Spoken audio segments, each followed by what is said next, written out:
Утре четврток со почеток во 9 часот и 30 минути, Советот на општина Кочани ќе одржи 31-та редовна седница. На неја ќе бидат разгледани годишниот извештај за работењето на Центарот за развој на Источниот плански регион,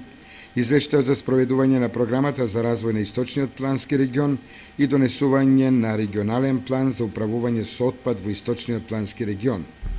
На седницата ќе се најдат за расправа информацијата за заштита на шумите од пожари и бесправна снеча на подрачјето на општината Кочани, информацијата за начинот на користење на државното земјоделско земјиште,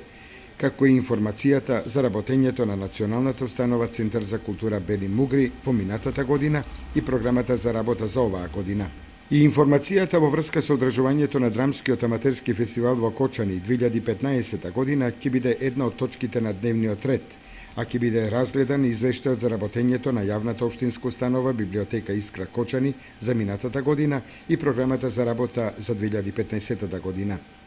Советниците ќе треба да го разгледаат извештајот за извршување на буџетот на општината Кочани за период прв квартал од оваа 2015 година,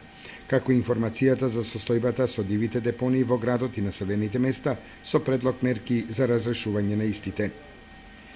На седницата ќе се разгледа извештајот за реализација на програмата за спорт на општината Кочани за минатата година, а ќе бидат донесени и предлог заклучоци за утврдување на генерален урбанистички план на град Кочани и тоа на детални урбанистички планови, катастарско